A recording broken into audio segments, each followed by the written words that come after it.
Welcome to Diary of a Working Girl, where we talk about working girls and some stories that they have.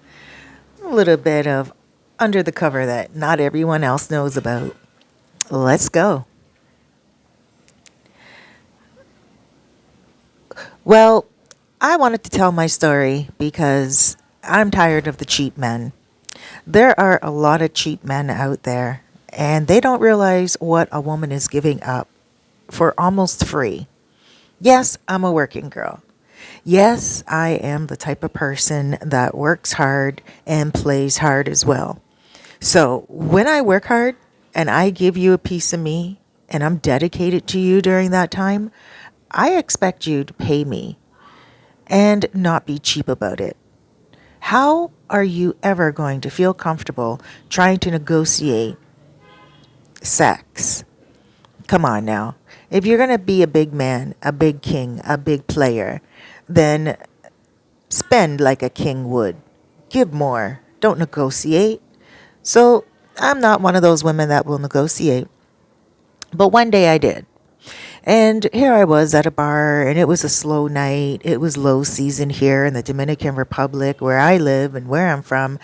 And there were not a lot of options. So I thought to myself, all right, the next guy that comes and he tries to negotiate a price with me, I'll do it. And he did. He negotiated a price.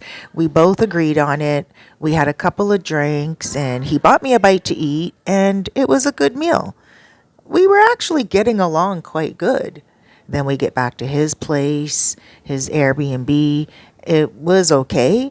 Just a little studio apartment, and we were fine.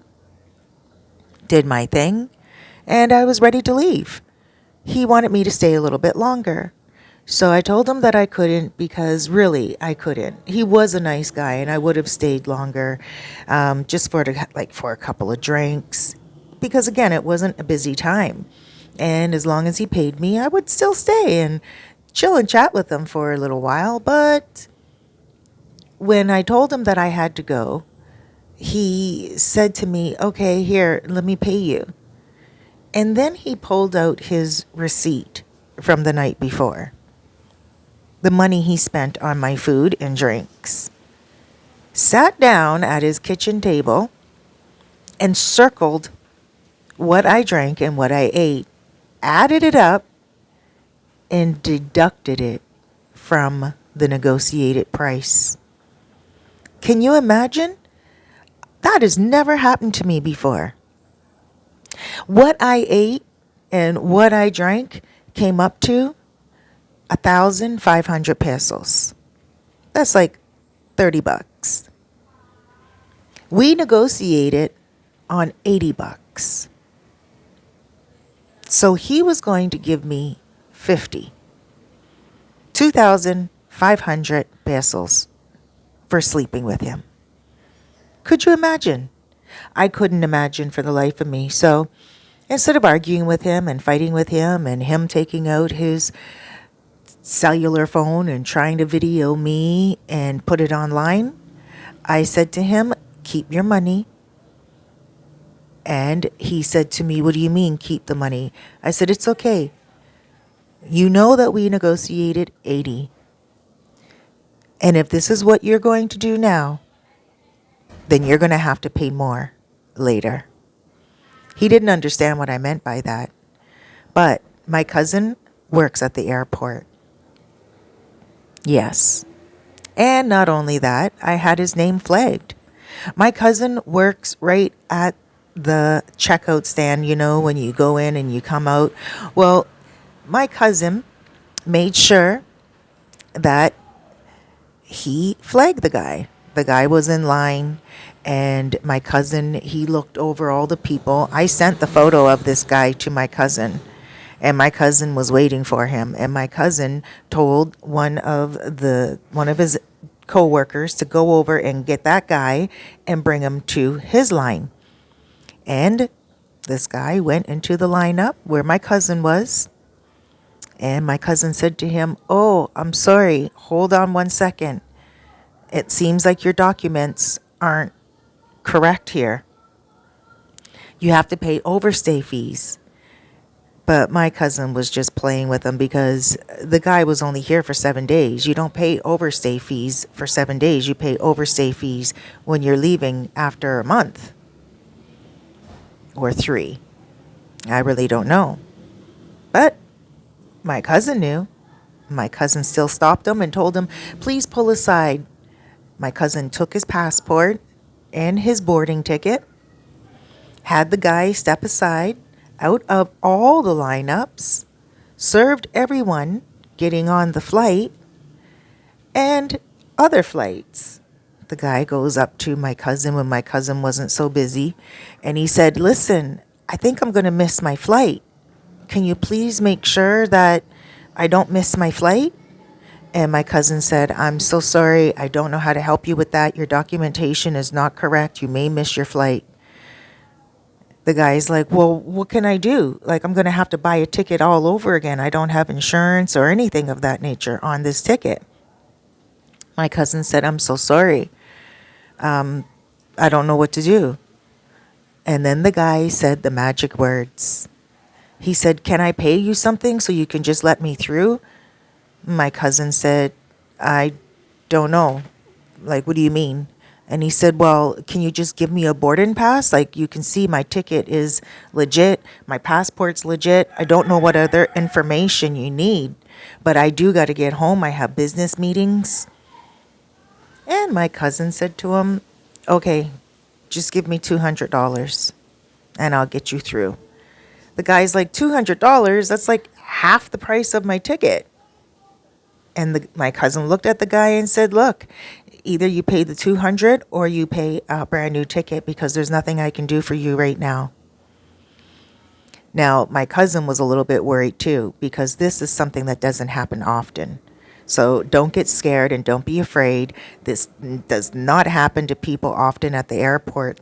What I did was I contacted my cousin and we did it undercover. I don't know many other women that would do this, but I was going to get my $80 no matter what. What my cousin was charging was what he was charging, just as long as I got my 80 and put that guy through some headache.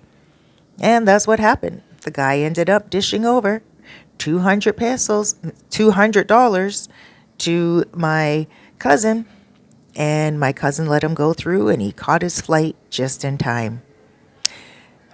And the guy has no clue that I did that to him. The guy probably thinks that he got a free lay. But I did get my 80, and I wasn't about to take it from him. And I know, I could have gotten more. My cousin took the 120 for himself, and that was it. Neither one of us said anything more about it. It was the first time I've ever done that. And if anyone else rips me off again, it won't be the last. People should respect other people's businesses. What that man did, adding up what he bought me the night before, if he had told me I was paying for my own food and my own drinks, I would not have sat down with him and enjoyed a little bit before we went back to his place. I would have just went back to his place with him, did my deed, and got my $80. But he wanted to play hardball. Imagine if I stayed longer when he asked me to and wasn't going to pay me extra. Imagine. And then I stayed longer and I got up and he still tabulated things and took away money that he owed me. He's lucky I didn't call the police. But instead, I got my money and he got home. Be careful out there because people will always get you back. Karma is a bitch. Hey guys, that was an interesting story, wasn't it? When she told me this story, I was like, what? I didn't know that could happen. And she's like, anything could happen anywhere around the world. But she said it was the first time that she's ever done that. And she was really angry at the guy. She really didn't want to cause any problems because she didn't want to bring any attention to herself. But she got her money and that guy caught his flight. So I guess at the end of the day, it's a lesson to everyone to be fair and be square. Pay people what you said you would. And if you buy them a meal or if you buy them drinks and they're women, Just remember that they're thinking it's on the house. They're thinking it's on you. It's your treat. So be clear with your intentions so people aren't hurt in the end and everybody can leave unscathed. All right. Take care of yourselves. Have a wonderful day. This is Story Time. I'm Cerise. Please join me next Wednesday for Story Time. Eyeliner, lashes, and also lips. This tool is so innovative, it is awesome for those of you just learning to put makeup on. Order yours today, tomathis.com.